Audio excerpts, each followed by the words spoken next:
السلام علیکم ورحمۃ اللہ وبرکاتہ۔ حکیم محمد اسماعیل باب شفا دواخانہ سے حاضر ہوں۔ آج کل سوشل میڈیا پہ اور نیوز پہ آپ اکثر سنتے ہیں منکی پوکس ایک وائرس ہے جو ڈائگنوز ہوا ہے۔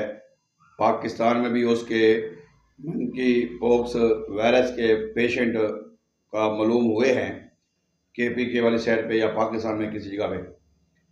تو اصل میں یہ جو وائرس ہے، یہ وائرس خوردبین یا مائکروسکوپ کے ذریعے دیکھا جا سکتا ہے، اور یہ وائرس ہے اینیمل میں پایا جاتا ہے، جانوروں میں پایا جاتا ہے، اور وہ بھی افریقہ میں، یورپ ممالک میں یہ پایا جاتا ہے۔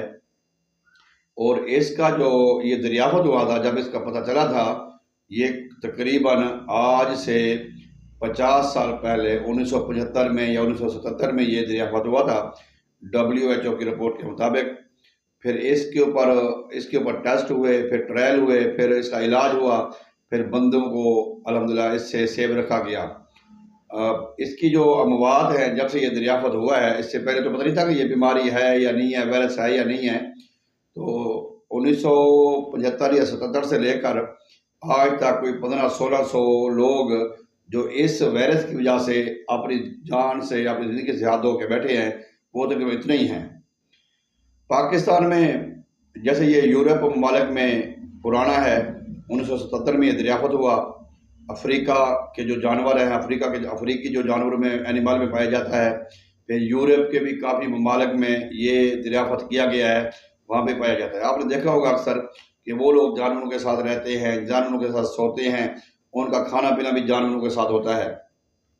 تو اس طرح پھر کرنے سے وہ جو اینیمل وائرس تھا، جو منکی پوکس جو وائرس تھا، وہ پھر جانوروں کے ذریعے، اینیمل کے ذریعے ہیومن میں، انسان میں منتقل ہوا۔ اب انسان جب وہ کھانستے ہیں یا چھینکیں بھی آتی ہیں جانوروں کو، اس سے پھر یہ وائرس آگے بڑھتا ہے، آگے نکلتا ہے، آگے دوسرے انسان میں، دوسرے جانور میں یہ کنورٹ ہوتا ہے۔ یہ گلے کے ذریعے، منہ کے ذریعے یا ناک کے ذریعے یہ جسم کے اندر داخل ہوتا ہے۔ اور جیسے اگر گلے کے ذریعے داخل ہوتا ہے تو گلے میں خراش پیدا کرتا ہے، گلا دباؤ کا شکار ہو جاتا ہے، گلا بھاری ہو جاتا ہے، ہمیں کھانے پینے میں دقت ہوتی ہے، کھانے پینے میں تکلیف ہوتی ہے۔ اگر یہ ناک کے ذریعے ہو تو ہمیں زکام ہو سکتا ہے، بار بار چھینکیں آتی ہیں، یا بعض اوقات ہمارا ناک بند بھی ہو جاتا ہے۔ جب یہ ہمارے اندر پورا داخل ہو چکا ہوتا ہے بلڈ میں اور ہمارے باڈی میں، اس کی جو ڈائگنوز، جو اس کی جو پہچان ہے کہ آپ کا گلا بھی بند کر دے گا، آپ کا ناک بھی بند کر دے گا، آپ کا سر کا جو ہے، یہ حصہ جو ہے یہ جکڑا جائے گا بالکل ایسے، اور آپ کو ہلکا بخار ہوگا، پورے جسم میں درد ہوگی، کوئی بخار جیسی کیفیت ہوگی، کوئی کام کرنے کا دل نہیں کرے گا۔ جیسے اس وائرس کو 3 سے 4 دن گزر جائیں گے آپ کی باڈی میں، جب یہ بلڈ میں داخل ہوگا تو پھر کیا کرے گا، یہ ہلکے ہلکے دانے نکالے گا، اس دانوں میں کبھی خون بھی آ سکتا ہے، پیپ بھی آ سکتی ہے، پھر وہ بہنا شروع ہو جائیں گے، پھر ان دانوں کی وجہ سے بھی، ان دانوں کے ذریعے بھی وائرس آگے پھیلتا ہے۔ تو اس طرح کے سمپٹم ہیں، بڑے پھوڑے نکلتے ہیں، ہاتھ پہ بھی نکلتے ہیں، چہرے پہ بھی نکلتے ہیں، پاؤں پہ بھی نکلتے ہیں، وہ پورے جسم میں بھی پھوڑے نکل سکتے ہیں۔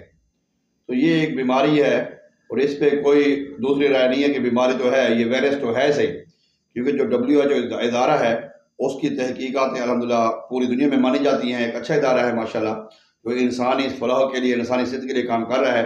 اللہ تعالیٰ ان کے لوگوں کو بھی جزائے خیر عطا فرمائے۔ اور جو ہمارے پاکستان میں جو مریض ڈائگنوز ہوا ہے، جو پتہ لگا ہے، وہ KPK کے علاقے میں جو افریقہ سے بندہ آیا ہے، جب بھی کوئی یورپ ممالک سے یا باہر سے کوئی لوگ آتے ہیں پاکستان میں، تب یہ بیماری کے خطرات بڑھتے ہیں۔ تو یہ بیماری ہمارے پاکستان میں ابھی ڈائگنوز ہوئی ہے، 2-3 پیشنٹ اس کے نکلے ہیں، لیکن حکومت پاکستان اور جو محکمہ صحت ہے، ان کی کاوش ہے، ان کی کوشش ہے، یہ اس بیماری پہ قابو پا سکیں۔ جو بھی آنے والے باہر سے آ رہے ہیں لوگ، ان کو باقاعدہ ٹیسٹ کیا جائے، ان کو باقاعدہ 2-4 دن کے لیے علیحدہ رکھا جائے، پھر ان کو گھر بھیجا جائے تاکہ تسلی ہو جائے۔ اس کے لیے بھی اللہ تعالیٰ ان کو جزائے خیر عطا فرمائے جو لگے ہوئے ہیں۔ اب اگر یہ بیماری جب لگتی ہے ہمیں، جب میں نے شروع میں کہا کہ پاکستان میں بہت کم ہے، اگر ہے بھی صحیح تو پھر اس کی اس کی پہچان نہیں ہے، اس کے بارے میں کوئی معلومات نہیں ہے، اس کے بارے میں کوئی سوچ نہیں ہے، کہ لوگوں کو افادیت پتہ نہیں ہے کہ اس میں اندر اس کے یہ بیماری ہے، ناس کا ہم ٹیسٹ کراتے ہیں. اس کے ٹیسٹ بھی ابھی ہو رہے ہیں لیبارٹری میں، اور اس کے ٹیسٹوں کے لیے بھی بے شمار کتابیں ہوتی ہیں. یہ برٹش فارماکوپیا ہے یا یہ یونائٹڈ اسٹیٹ فارماکوپیا ہوتی ہیں. اس طرح کی ٹیسٹوں کی بھی یہ کاپیاں بکس ہوتی ہیں. ان میں یہ ٹیسٹ لکھے ہوتے ہیں کہ اس وائرس کے لیے یہ ٹیسٹ ہے، اس وائرس کے لیے یہ ٹیسٹ ہے. جب یہ وائرس ڈائیگنوز ہو جائے کہ واقعی یہ ہمارے اندر وہ منکی پوکس جو وائرس ہے وہ داخل ہو چکا ہے، شروع میں گلا بند ہوگا، گلا خراش کرے گا، گلا تنگ کرے گا، پانی پئیں گے، کھانا کھائیں گے وہ ہمیں تکلیف دے گا، ناک بند ہو جائے گا، سر جکڑا جائے گا، ہلکا جسم میں بخار آئے گا، 2-4 دن کے بعد جسم میں دانے پڑ جائیں گے. اب اس میں اگر یہ کوئی بیماری ہو تو اس کے لیے بڑا آسان سا طریقہ ہے، کوئی مشکل والی بات نہیں ہے. کوئی پریشان ہوا بھائی یہ نہیں کہتا کہ آپ ہاسپٹل جائیں، فلانی جگہ جائیں، فلانی جگہ جائیں، بالکل کہیں جانے کی ضرورت نہیں ہے آپ کو. آپ انشاءاللہ تعالی یہ جو میں نسخہ بالکل سادہ سا نسخہ ہے یہ آپ گھر میں استعمال کریں گے، وہیں پہ استعمال کریں گے 2-4-5 دن، تو آپ مکمل طور پہ ٹھیک ٹھاک ہو جائیں گے انشاءاللہ تعالی. اس میں کرنا کیا ہے، ہم نے لینا ہے فیگونیا پاؤڈر.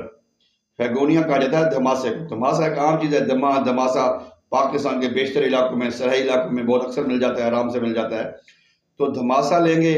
اگر آپ کو دھماسا کہیں سے نہ ملتا تو آپ پنسار سے لے سکتے ہیں، پنسار سے لے سکتے ہیں. اگر پنسار سے بھی نہ ملے اچھا 1 نمبر، تو پھر آپ اس کے ڈراپ وغیرہ بھی آتے ہیں، جرمنی کے، ہائی لینڈ کے، اٹلی کے، پاکستان کے لوکل لوگ بے شمار کمپنیاں اس کے ڈراپ بھی بنا رہی ہیں فیگونیا کے، اس کے دھماسا کے. اگر آپ کو جڑی بوٹی مل جاتی ہے، فریش مل جاتی ہے، تو اس کا آپ جوشادہ بنائیں، اس کا قہوہ بنائیں. اس میں اب 2 چمچ شہد کے ڈالیں. صبح دوپہر شام آپ یہ 3 کپ اس جوشادہ جو قہوہ آپ جو دھماسا ہے، مورنگا کا جو قہوہ ہے، ٹی ہے، اور جو اس کی فیگونیا کی جو ٹی ہے، جب آپ اس کو استعمال کریں گے تو آپ کو 2 سے 3 دن میں آپ کو طبیعت آپ کی فریش ہو جائے گی. وہ جو دانے نکلے ہوں گے دانے بھی ختم ہو جائیں گے، گلا بھی صاف ہو جائے گا، سر کا جو ہے نا وہ جو دباؤ تھا وہ بھی ختم ہو جائے گا. اور اس کے علاوہ آپ کا اس میں جو امون سسٹم ہے، جو قوت مدافعت ہے، وہ مضبوط ہونی چاہیے. دیکھیں آج کل ہمارے پاس مولی کا موسم آ رہا ہے، مولی ہے، مولی کے جو پتے ہیں اس میں بے شمار افادیت ہے، بے شمار. یہ امون سسٹم کے لیے تو سونے جیسا یہ کام کرتی ہے. یہ جو ریڈش آف لیف ہے، جو مولی کے پتے ہیں. اور اس کے علاوہ ہمارے پاس مورنگا ہے، مورنگا سپر فوڈ ہے. اگر ایک اپنے ڈاکٹر کے اور معالج کے مشورے کے مطابق اگر 5 ملی گرام صبح دوپہر شام اسی قہوے کے ساتھ لیا جائے یا اسی جوشاندے کے ساتھ لیا جائے، پھر بھی ہم اس بیماری سے بچ سکتے ہیں. یاد رکھیں کوئی بیماری خطرناک نہیں ہوتی، کوئی بیماری لا علاج نہیں ہوتی. ہاں ہر بیماری کی دوا ہے، ایک بیماری کے 70 دوائیں ہیں. ہر بیماری کی دوا ہے اور ہر دوا میں شفا نہیں ہوتی، شفا اللہ کے پاس ہے. تو ہم پھر یہ اگر شفا اللہ کے پاس ہے تو ہم اپنا کنیکشن، اپنا رابطہ اپنے اللہ کے ساتھ بھی جوڑیں، اللہ کے ساتھ بھی کریں، تاکہ اللہ نے شفا دینی ہے. کیونکہ وہ کہتے ہیں کہ مریض کا کام تو حکیم کا کام تو مریض کو مطمئن کرنا ہوتا ہے، طبیب تو خود خدا ہے. تو اللہ تعالیٰ کی ذات واللہ عزیز الحکیم، وہ حکیم ذات ہے، تو اس نے ہمیں شفا دینی ہے. تو آپ مورنگا 5 گرام صبح، 5 گرام شام کو استعمال کریں. اور یہ جو فیگونیا کا جو قہوہ ہے، دھماسے کا جو قہوہ ہے، اس میں آپ شہد ڈالیں، اس کو استعمال کریں. آپ خالی شہد لا کے استعمال کریں، پھر اس بیماری سے ہماری حفاظت ہو سکتی ہے، ہم اس بیماری سے بچ سکتی ہیں. یاد رکھیں اگر یہ بیماری نہیں بھی ہے، یہ بیماری ابھی شروع ہو رہی ہے، تو ہم اپنے بچوں کو اپنے گھر میں یہ فیگونیا، یہ دھماسا، اس کا قہوہ شہد ڈال کے پلائیں گے تو اس طرح کے جو بھی وائرس ہیں، اس طرح کے جو بھی خطرناک جراثومیں ہیں، وہ اس سے ہم بچ سکتے ہیں، ہمیں اس سے کوئی نقصان نہیں ہوگا. لیکن آپ اس کو استعمال کریں، شہد کو استعمال کریں، فیگونیا کو استعمال کریں. اگر آپ کو فیگونیا نہیں ملتا تو آپ فیگونیا پنسار سے لے سکتے ہیں. پنسار سے بھی نہ ملے تو اس کے ہومیوپیتھک ڈراپ آتے ہیں، فیگونیا ڈراپ کے نام پہ، دھماسا ڈراپ کے نام پہ، اس طرح کی اور بھی چیزیں ہیں ماشاءاللہ. تو اس کے علاوہ اگر آپ کو یہ بھی چیزیں نہیں ملتی تو آپ خالی ریڈش آف جو لیف ہے، جو مولی کے پتے ہیں، وہ استعمال کریں. آپ مورنگا استعمال کریں. آپ جو دیسی سادی غذائیں ہیں وہ آپ استعمال کریں. جو اپنا امون سسٹم، اپنا جو قوت مدافعت ہے، جو سکوری سسٹم ہے، اس کو جب مضبوط کریں گے تو اس بیماری سے ہمیں بچا جا سکتا ہے. یہ بیماری سے یا کوئی بھی بیماری ہو ہم اس سے بچ سکتے ہیں. تو منکی پاکس بیماری ہے، کوئی اتنی خطرناک نہیں ہے. 1977 سے لے کر آج تک 1500-1600 اموات ہوئی ہیں. وہ کسی اور وجہ سے بھی ہو سکتی ہے، یہ ضروری ہے کہ اس کی وجہ سے وہ ہوں. لیکن میں امید کرتا ہوں کہ آپ کو میری یہ ناقص ویڈیو چھوٹی سی جو رائے ہے یہ آپ کو پسند آئے گی۔ آپ لازمی طور پر اپنے بچوں کو خود بھی استعمال کریں گے قہوہ جو فیگونیا کا، اور ساتھ شہد اس میں ہنی ڈال کے، یا پھر آپ اس کے ڈراپ استعمال کریں، یا پھر آپ ریڈش آف لیف جو مولی کے پتے ہیں ان کو آپ استعمال کریں۔ یہ بہترین، مناسب، سستا، مناسب ترین علاج ہے، اس سے بچا جا سکتا ہے۔ اسی کے ساتھ اجازت چاہوں گا۔ اللہ حافظ۔ السلام علیکم ورحمۃ اللہ۔